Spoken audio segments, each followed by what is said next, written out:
این داستان‌ها از حوادث واقعی که پرونده آنها در دفتر تحقیق و رسیدگی علمی موجود است الهام گرفته شده است. منطقه پاترسون، کانزاس.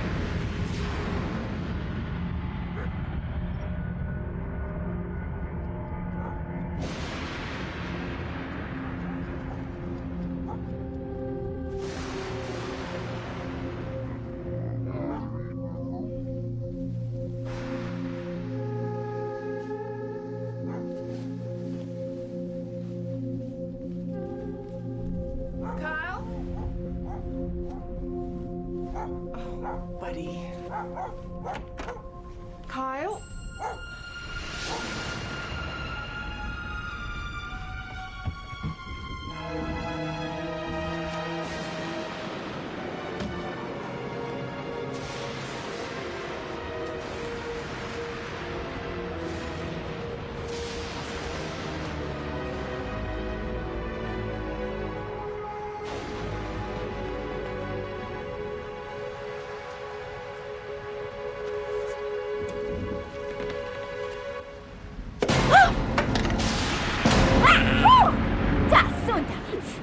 کایل بهت گفته بودم این کارو نکنی. نصف شبه. این سگ کیه؟ این بادیه. نه اون یکی. اونم اسمش بادیه. کایل تو سگ مردمو برداشتی آوردی اینجا؟ قلاده داره؟ مامان اونا هر دو بادی هن. میبینی؟ بیا اینجا بادی. حالا ما 2 تا سگ داریم. بیا بریم.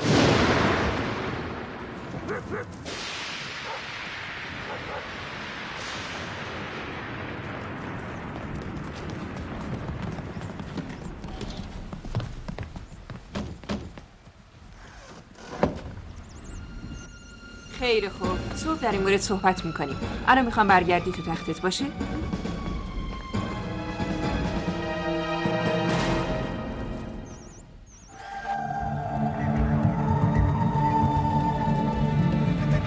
عامل ناشناخته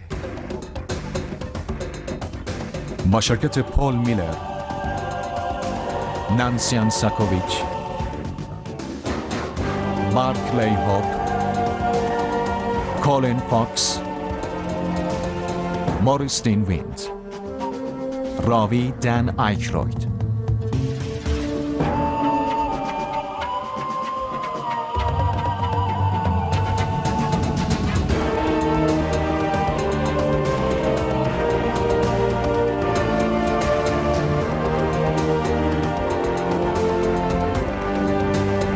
ایران فیلم با افتخار تقدیم میکنم. همه ما در بچگی جانورانی را به خانه می آوردیم که خانگی نبودند، مثل حشرات، قورباغه ها، موش ها و غیره.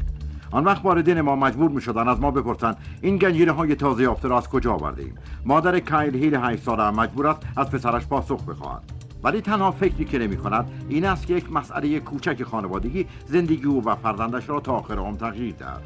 پرونده شماره 623119 یکی از هیجان انگیزترین رویدادها در پرونده های اداره تحقیق و رسیدگی علمی است. ما فردا دوباره سعی میکنیم بفهمیم این سگ مال کیه باشه. مامان اینم بادیه. حالا 2 تا سگ داریم که خیلی عالیه. نه عالی نیست. تو خوشت میاد سگ تو گم کنی بعد یه نفر دیگه نگهش داره؟ نه. خیلی خوب پسرم. سعی کن امشب تو تختت بمونی باشه. باشه.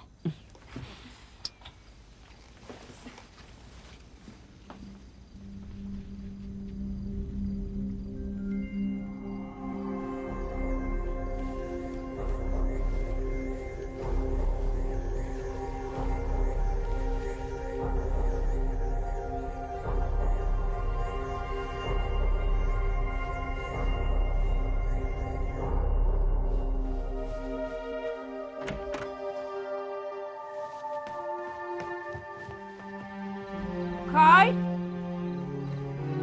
کی اونجاست؟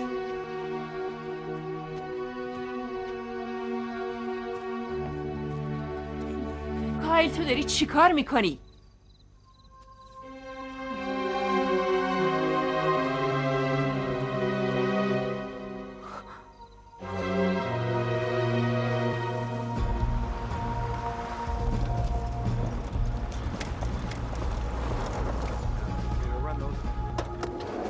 مسئول پرونده کانر دویل. ما در 80 مایلی ویچیتا در ایالت کانزاس هستیم تا تحقیقمون رو در مورد گزارش تکثیر اشکال حیاتی شروع کنیم. مصاحبه‌های مقدماتی در دست اقدامه. وقتی اون 2 تا پسر بچه رو دیدم نزدیک بود از تعجب از رو صندلی بیفتم. من 20 ساله جون هیل رو میشناسم. خودم بچه‌شو به دنیا آوردم. بهتون اطمینان میدم که فقط یه نوزاد بود. به هیچ وجه دوقلو نبودن. از وقتی پدر کایل فوت کرد من و اون دوتایی با هم زندگی میکنیم. اون بچه متفکریه، میدونید تخیل خیلی قوی داره. خب اول این اتفاق برای حیوانات خانگی افتاد و بعد پسرم اونا تکثیر شدن. نمیدونم چه اسمی روش بذارم. به این ترتیب ما 2 تا همستر داریم، 2 تا ماهی قرمز و 2 تا سگ. کایل میگه دوستاش اونا رو درست کردن به عنوان هدیه. چرا شما نمیفهمید؟ اونا فقط میخوان ما رو بهتر بشناسن، بفهمن ما چجوری کار میکنیم. اونا مثل ما نیستن. اونا با دستگاهشون بی خودی اینجا نمیپلکن، درست مثل شما هستن، دانشمندن. منظورم اینه که به زور کسی رو وادار به کاری نمیکنن. کار بدی هم نکردن. نمیدونم، البته وقتی فکرشو بکنید باور نکردنیه. کی میفهمیم چی به سر کایل اومده؟ ما داریم یه بررسی مقدماتی از خونه و اطرافش انجام میدیم. بعد از اون به مرحله بعدی میریم. مرحله بعدی؟ خانم هیل، ما خیلی روشمند کار میکنیم. فقط به این ترتیبه که میتونیم به بهترین نتیجه برسیم. ما برای جمع‌آوری اطلاعاتی که روشن کنه چه اتفاقی افتاده نیاز به زمان داریم. به ما گفتید اون شب تو کاهدونی با 2 تا بچه برخورد کردید. اون موقع چیزی یا کس دیگه هم اونجا بود؟ من که چیزی ندیدم. من قبلا هم اینو بهتون گفتم، چیز دیگه یادم نمیاد. ولی کایل اون شب چیز دیگه هم تو کاهدونی بود؟ کایل؟ بله مامان.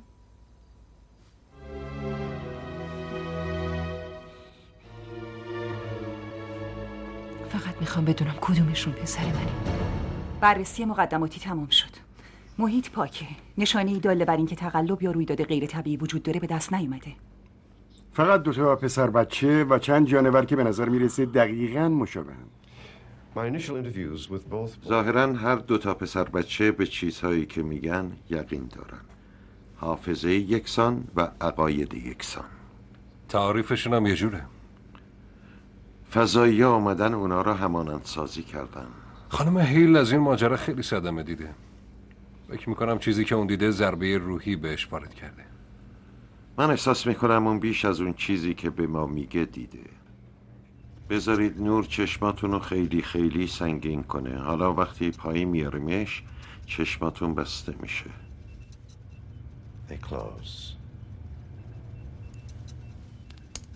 جان، میخوام به 12 اوت برگردید.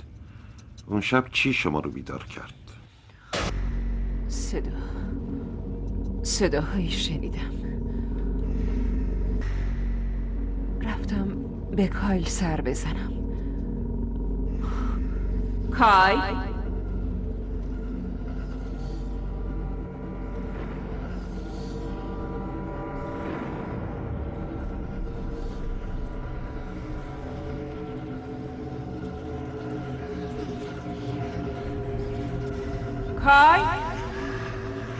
کایل اینجا چه خبره؟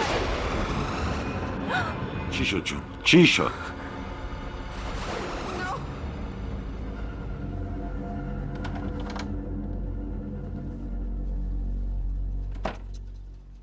خب ما همه رو در گرین کار کردیم نه؟ حالا بذار ببینم این کلاه چطوره؟ جالبه نه؟ احساس میکنی یه فضانوردی؟ خوبه. بسیار خوب. من فقط چند تا سوال میخوام ازت بکنم. حالا به من بگو اسم کاملت چیه؟ کایل آرون هیل. اسم کاملتو به من بگو. کایل آرون هیل. اسم مامانت چیه؟ جون. چند وقته تو این خونه زندگی میکنی؟ از وقتی به دنیا اومدم 8 ساله. به من بگو پدرت کجاست؟ اون مرده؟ کی مرده؟ اون 3 سال پیش در یه تصادف ماشین مرد. خب بیا راجع به یه چیز دیگه حرف بزنیم. باشه. سالگرد 5 سالگیت یادته؟ بابام منو برد یه جایی سواری کنم با یه اسب. واقعا بدبو بود. رنگ قهوه‌ای بهش زده بودن. یه خورده وحشی بود. منو انداخت زمین و بازومو شکست درست اینجا. آو جای زخم نمونده. بسیار خوب، آروم، فقط از بالای شونه های من نگاه کن. خودتو شل کن و حالا داری خواب آلود میشی و چشماتو میبندی. اونا میخواستن بادی رو معاینه کنن. ازم پرسیدن یه سگ عین اون میخوام. میتونم ببینمشون. ازم میخوام بیام بیرون. ازشون میترسی؟ نه. اونا چه شکلی هن؟ اونا مثل بچه هایی که تو شبکه علمی نشون میدن که خیلی زود پیر میشن. کوتاه‌تر از من. همه جاشون خاکستریه. تو ازشون خواستی مشابه تو رو درست کنن؟ آره جالب میشه، چون غیر از مامانم یه نفر دیگرم دارم. میدونی چطور این کارو میکنن؟ نه. کدوم یک از شما کایل اصلی و کدوم یک کایل جدید؟ من کایلم.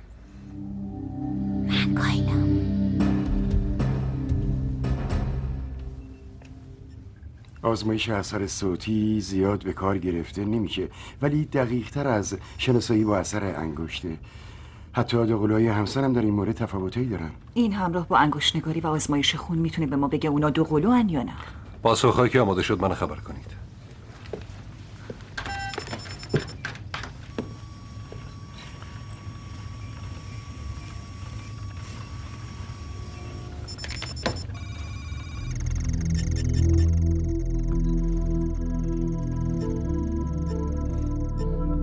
خب آزمایش های دی ان ای و خون برای مقایسه آمدن. یکی هستن؟ با یه حاشیه خطای بسیار جزئی. بله. برای حیوانات تکثیر شدم تشابه فیزیولوژیکی غیر عمومی مشاهده شده. کانر یه نگاهی به این بنداز. این چیه؟ نتیجه مقایسه اثر انگشتا. و خدای من، کایل واقعا شبیه سازی شده.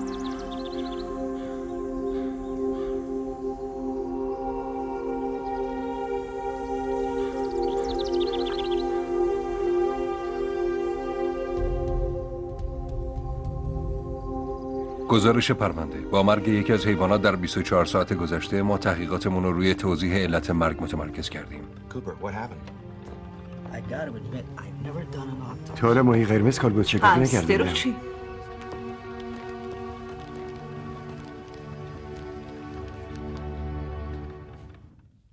گزارش پرونده. با مرگ 2 تا از حیوانات ما نظارتمون رو افزایش دادیم.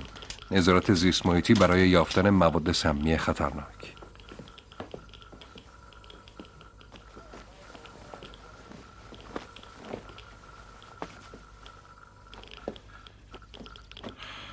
میدونم که ممکنه این کار به نظر تهاجمی بیاد، ولی به ما امکان میده وضعیت بیولوژیکی شما رو تحت نظر بگیریم و در این شرایط لازمه. چرا حیوونا دارن میمیرن؟ داریم علتش رو بررسی میکنیم.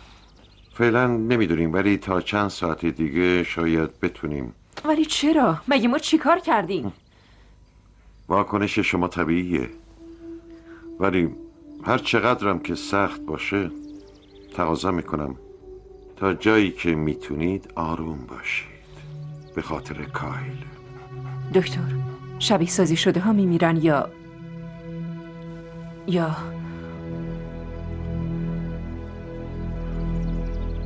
ما نمیدونیم.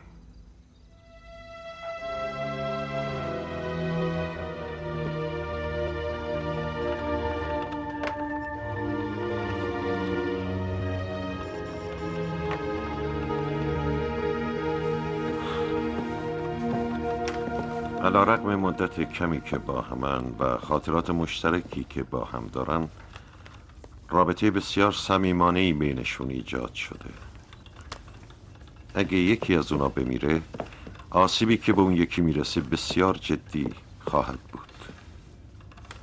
چیزی از کالبد شکافی دستگیرت شد؟ من نتونستم علت مرگ ماهی قرمز رو تعیین کنم. تمام دستگاهی بدنش یکباره از کار افتادن، ولی همستر از یه عفونت ویروسی مرده. تشکیل مایع در ریه ها علتی غیر معمول برای مرگ جوندگان نیست، اما در این مورد ناگهانی اتفاق افتاده. سگا چطورن؟ تا حالا هیچ نشانه‌ای از بیماری ندارن. طول عمر همستر حدود 2 ساله؟ و مال سگ حدود 15 سال. میدونم، منم فکرش کردم. میدونید میتونه بین طول عمر طبیعی جانور و زمان بروز نشانه های بیماری رابطه‌ای وجود داشته باشه. کانر فکر کنم ما یه چیزی به دست آوردیم. داشتیم داده های فیزیولوژیکی رو که در آزمایش اول از 2 پسر جمع آوری کردیم بررسی می‌کردیم. ادامه بده. با اینکه آنتیژن های HLA و آنتیبادی های سلول بی رو مقایسه کردیم، فعالیت سلول تی رو آزمایش نکردیم. لازم به نظر نمی‌رسید. یکی از پسرا تو بدنش سلول تی نداره. سلول تی نداره؟ و سلولای تی با عفونت ویروسی مبارزه میکنن. کمبود سلول تی چقدر رایجه؟ در افراد عادی بسیار نادره. بنابراین یه تفاوت بین اون 2 بچه پیدا کردیم.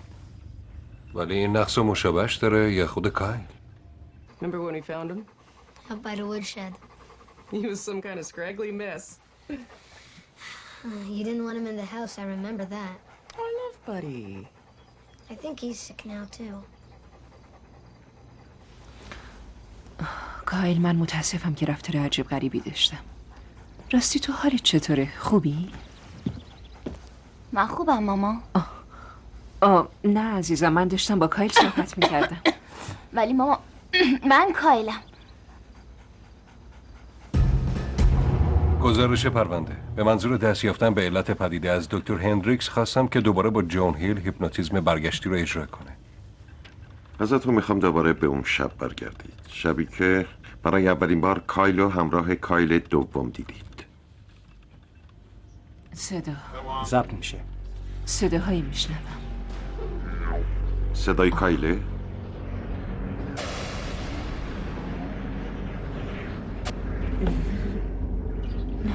صداهای مختلفه. صداهای نامفهوم، معنایی ندارن. باید برم پیداش کنم.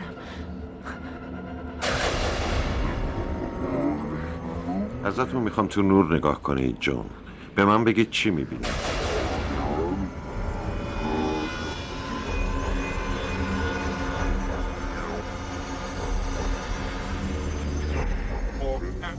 اونا همه جا هستن. کیا؟ دوستای کایل. اونا کوچولو هن. موجودات فضایی. خدای من، اونا با پسر من چی کار میکنن؟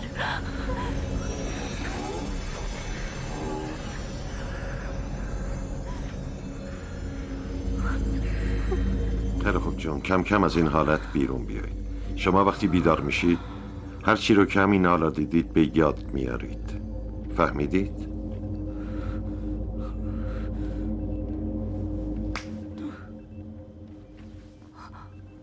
اوه خدای من، کایل، اونا با تو چی کار کردن؟ توصیف اون از موجودات فرازمینی با داستان بچه های یک سال. فقط مدارک عینی وجود نداره که شهادت اونا رو تایید کنه. وضع روحی خانم هیل چطوره؟ بهتره. از وقتی فهمیده که هر دو کایل معتقدن و اصرار دارن که کایل واقعیان، دیدش به کلی در مورد اونا تغییر کرده. چجوری؟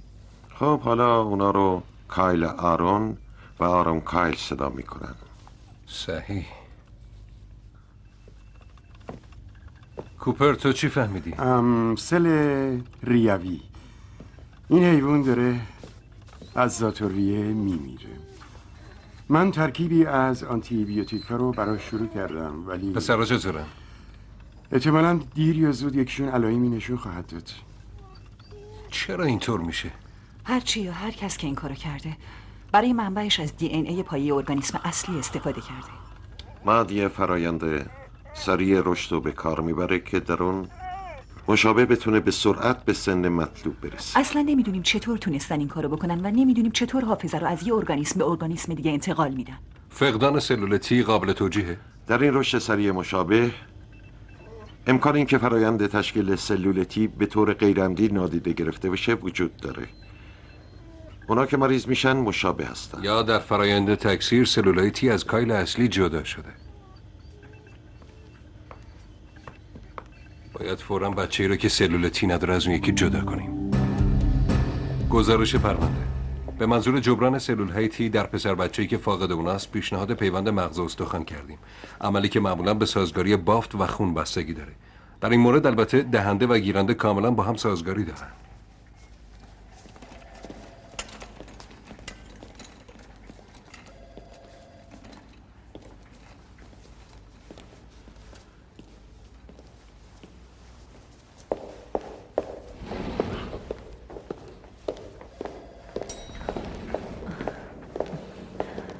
حالتون چطوره؟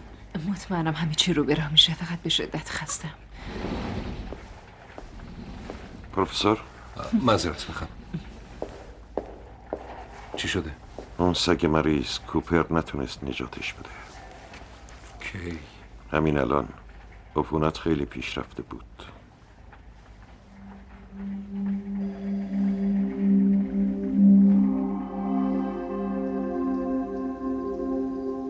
گزارش نهایی پرونده. در طول 2 ماه مشاهده ما نتونستیم ادعای آزمایش‌های موجودات فرازمینی رو اثبات کنیم، ولی به هر حال خوشحالیم که تونستیم به بهبود سلامت جسمانی و روانی خانواده هیل کمک کنیم. مسئول پرونده کانر دویل. تمام. گفتم تو خونه نه پسرم.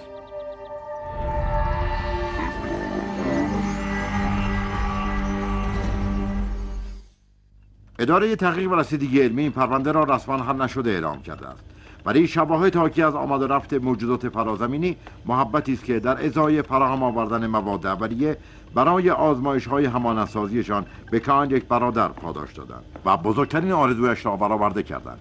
یک درمان اثر میگوید مواظب آرزویت باش چون ممکن است برآورده شود. هرچند این هشدار ممکن است شوم به نظر آید، ولی دلیل نمی‌شود آرزو کردن را فراموش کنیم.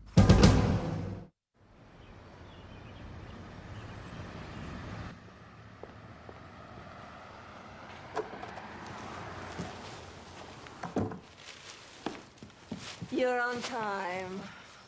Did you remember the red wine? That I remembered. Unfortunately, I can't remember who we invited, but... Very funny. Marnie, go up and get your sister. I need help setting the table. Clara! Mom wants you! I said get your sister.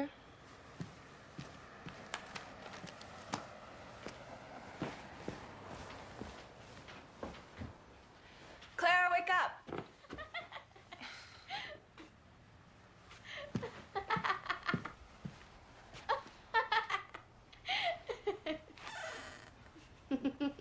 Clara?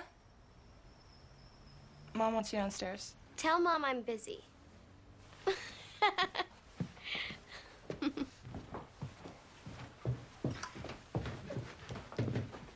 Can you put these out, hon? Where's your sister? She's with her friend. What friend? Her friend.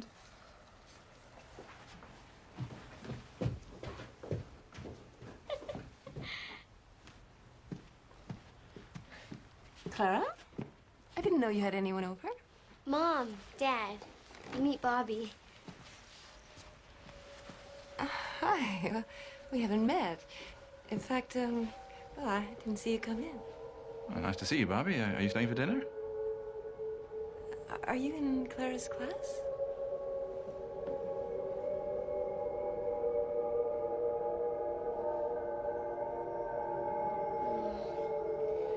Bobby says it's been really great to see you guys finally, but she has to go.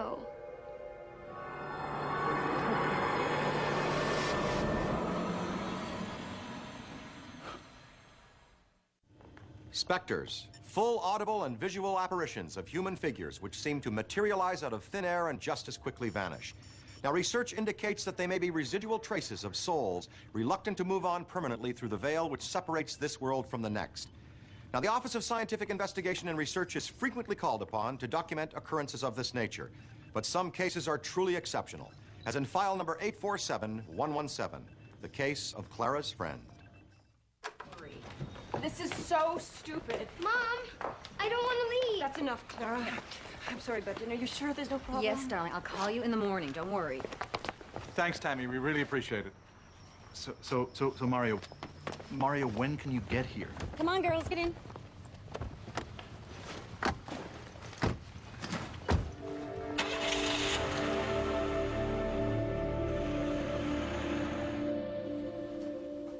So it happened here? Yeah. And she went right through the window. And disappeared. I mean, Mario, it was incredible. It scared the hell out of us. You realize I just dabble in the world of paranormal. I'm not an expert. Right now, you're all we've got. Okay. Now, was this incident preceded by any other unusual activity? Were there any gusts of cold air, tapping sounds? No, not that I know of. She came out of the blue, no warning. And suddenly there was this strange girl in my daughter's room and then poof, vanished. Did the ghost try to communicate with you in any way? No, I don't think so. And I'm not so sure she was a ghost. I mean, she was as real as you and me standing here. But it happened. I mean, she vanished, right?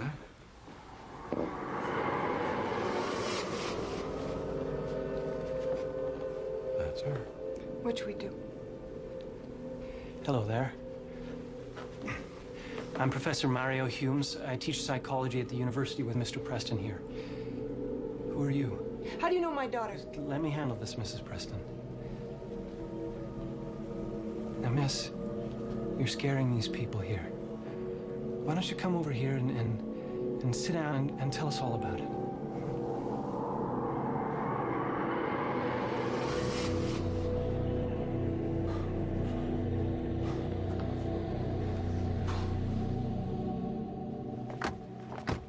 File number 847117. Case manager Curtis Rollins. Confirming arrival at the Preston residence to investigate an alleged haunting. Preliminary interviews underway. Tom Frederick. Yes, Preston. This is our case manager, Curtis Rollins. In the past couple of weeks, I'd seen her around. With Clara, though, always with Clara. And other than the weird clothes the ghost wore, she was neat. You see, Claire doesn't have very many friends, you know? She keeps to herself a bit, kind of a loner. I was just glad to see she was hanging out with someone. So when George and I showed up for dinner that night, Belinda and Dennis were in absolute panic, rushing around, getting the kids packed up and out the door. You'd think they'd seen the devil himself. They were terrified. And, you know, I mean, I guess I understand their concern if you believe their story. Why do we have to stay over here? Can't we just stay at our place? I'd just like to ask you a few questions about your friend, okay? Her name's Bobby, and she's not just a friend. She's my best friend. I don't know what the big deal is. We just talk and stuff. Do you know Bobby's last name? Never asked, I guess. Did you meet her at school? Mm-mm. She just showed up one day in our backyard. When was that? It was the same day I got a 98 on my English exam. She was real impressed. 3 weeks ago yesterday. That was September 9. Tell me, what sorts of things do you talk about? Just the usual stuff. She's not from around here, you know. Is she from another country? No. She's just different. And you want to know the coolest thing? What?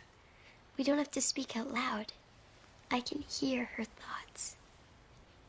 Why do you think that is, Clara? Because we're special. That's why. I asked her if she'd seen Bobby since she's been staying at the neighbor's house. And? They're only able to meet at the Preston residence. Clara's really anxious to go home and see her new friend, but her parents Are insisting that Clara and Marnie stay clear of the house until we fulfill our case objective. Which is? Mr. and Mrs. Preston are requesting we correct or terminate the phenomenon. This friend is really important to Clara. In fact, her parents have said they'd noticed a distinct change in her personality recently. How so? Well, she's happier, more outgoing. She's finally starting to blossom, was how they put it. And since Marnie and Clara were taken to the neighbor's home, Clara has become distant and depressed. It's definitely having an effect on her. Let's proceed with an on-site inspection. See if we can meet Clara's friend. I spoke to the neighbors on both sides. Apparently they haven't seen or heard anything unusual, although... What? Mrs. Kepler, she's a neighbor to the north. She's got to be at least 90 years old. She recalls having seen Clara talking to a young girl in the backyard. That was early last week. Normally, she wouldn't give it another thought. But what struck her was how this girl was dressed. What was she wearing? Apparently, it was a dress that Mrs. Kepler says she would have worn when she was a teenager. It was an unusual cut. It had a high collar. It looked to be straight out of the 20s. Let me guess. You tied it up at the waist with a thin belt. Good guess. Security. Is perimeter secure? Attention team. We have a guest in the hall.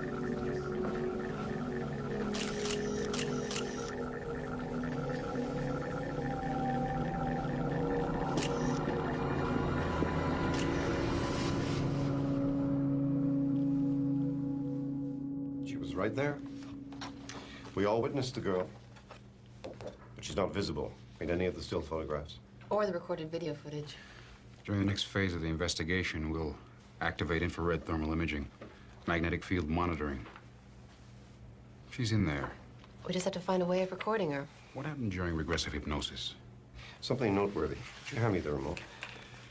This is an audio recording of Clara's responses during the session. Clara, you're speaking with your friend, Bobby, Yes, in my head. but neither of you are moving your lips. No, it's so cool. Show me what she sounds like. What is she saying right now? Pay close attention to this. What I'd give for a bluebonnet cherry cola. What's that? I've never heard of it. If you come with me, Clara, I could show you. Come with you? Where?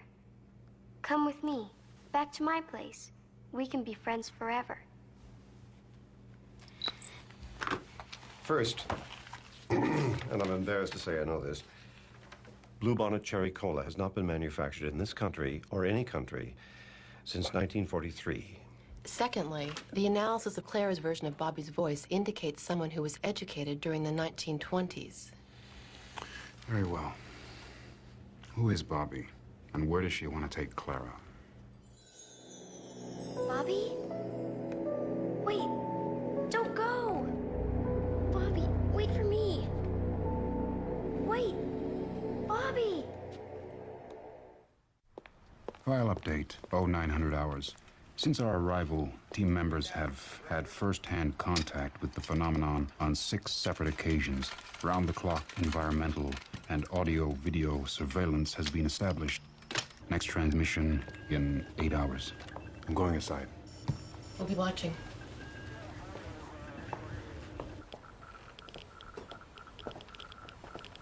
Okay, we got you now. Come in, Rollins. Anything to report? Negative. It's pretty quiet today.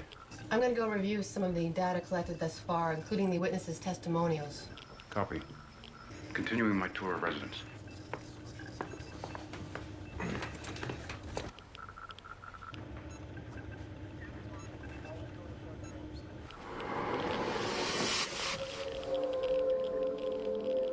Something's happening.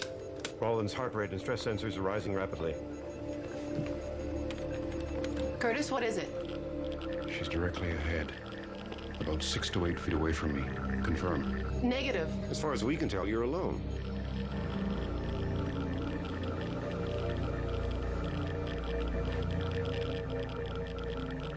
You see her, don't you? Readouts on both investigators are identical. They're both going through something dramatic. Infrared, thermal scanning, seismography, all negative. Unfortunately, they're seeing something that we're not. Well, baseline level's normal. It's like she's not really here, but she is.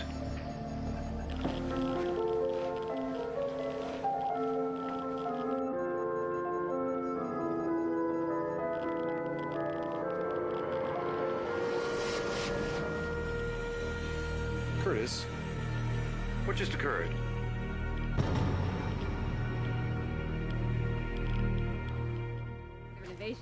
Case log update. Historical and background checks revealed a living descendant of a previous owner of the Preston home, one Don Hinton. Amount of possibilities. One day it was a ship, and another a castle. And how often did you come and visit your great-grandmother? Every summer until I was 10, I think. Yes, that's when she had to sell the house and move over to Park Hill. I understand your Nana's name was Barbara Winston? Well, she was married. But everyone just called her Bobby. Look, I have to get back. My 2-month-old is with her daddy, and the nap time is just about over. Here's the old photos and stuff that you asked for. I really hope that they help you with your research project. Thanks, it's a big help. Just one more question before you go. When did Bobby pass away? Oh, she's still alive. Unfortunately, she suffered a stroke. She's been in a coma for about 3 weeks now. Why are we here? There's someone I want you to meet. Why? And when can we go back to our house? I want to see Bobby again. Claire, you have to understand we're trying really hard to find out where Bobby came from. I know Bobby's not normal like everyone else, but she's real. More real than people know. Here's our room. Don, this is Dr. Hendricks. And this is my friend Clara. Hello. How's her condition? They said she's getting weaker. Sorry. Clara, have you ever met Miss Corbett before? She looks kind of familiar. But no, I don't think so. She's your grandmother? My great-grandmother. She's a really special person, my Nan.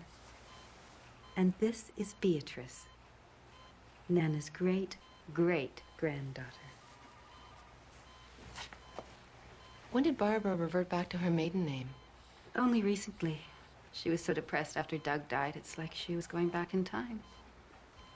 I found something you might find interesting. What's that? I was digging through the garage, and I found Bobby's diary. This woman's name is Bobby?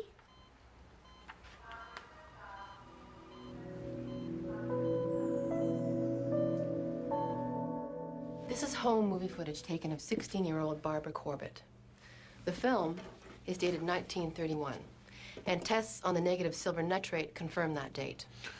Well, that's the same girl I saw in the hallway. And the one we all saw on the stairs. The film was apparently shot on the afternoon of her 16th birthday. I cross-referenced this with the entry that Barbara made on that date in her diary. Today was the happiest day of my life. I turned 16 finally, but best of all, I met the most wonderful young man, Douglas Winston. He has invited me to the show this Saturday. I don't think I'm ever going to be able to sleep again. 16 and in love. She was tricky to track down because she changed her name from Winston back to Corbett after he passed away 4 months ago. The hospital informs us that Barbara slipped into a deep depression following her husband's death. And that condition deteriorated until she suffered a stroke. Since Barbara is alive, albeit in a comatose state, it appears we are dealing with an out-of-body experience. Young Bobby could be a form of involuntary subatomic transmission. Or a psi-based haunt. Focused psychokinetic astral projection in the form of what Barbara says in her diary, the happiest day of her life. Curtis, I propose an experiment. We move the Prestons back into their home and ask Claire to try to convince Bobby to return to her corporeal state. Lindsay, that could prove fatal for the old woman. The joy she may be receiving from this out-of-body experience may be the only thing keeping her alive. As well, the loss of a friend could prove traumatic for Clara. But neither Barbara nor Clara are thriving in this situation. I feel it's our best course of action. Agreed. But let's monitor the experiment carefully.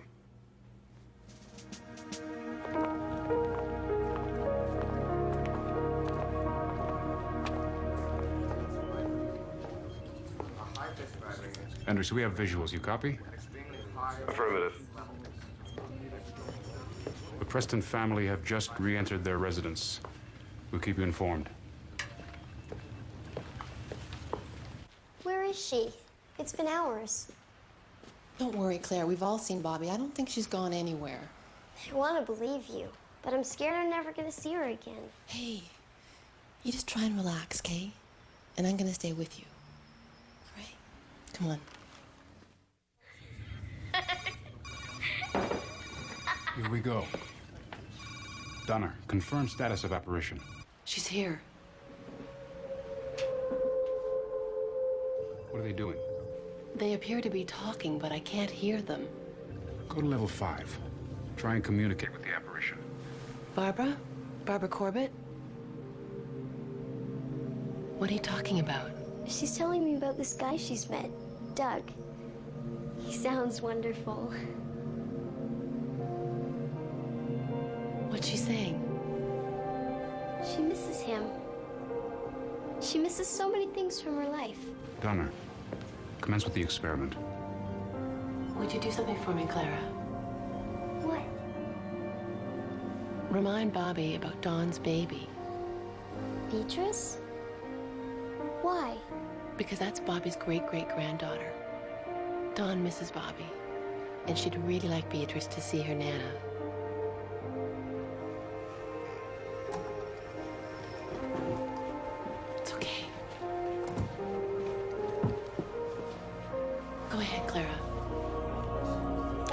Hendricks.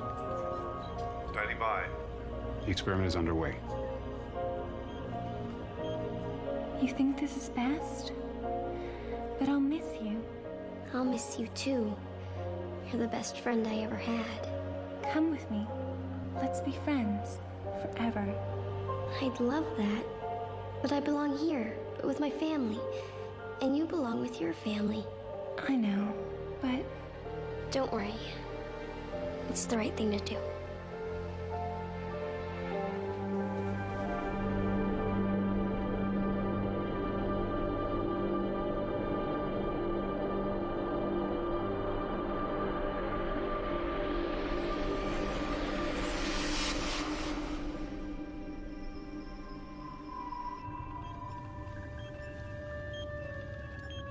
Case number 847117. We remained on the site for an additional 2 weeks after our experiment. The Prestons report no further visitations from the apparition they came to know as Bobby. Barbara Corbett appears to have made a remarkable recovery. However, she has no recollection of her ethereal visits. Rollins, out. Clara Preston's friend was indeed an ethereal apparition, but not that of a deceased human being. It was the spiritual projection of a living elderly woman whose subconscious was attempting to recapture happier past times. Perhaps the lesson Barbara Corbett learned is one we should all embrace. Appreciate the past, but live for the future. And the future is our children. I'm Dan Aykroyd. This is Sci-Factor. جهت دانلود فیلم های بیشتر به سایت اینترنتی ایران فیلم مراجعه نمایید.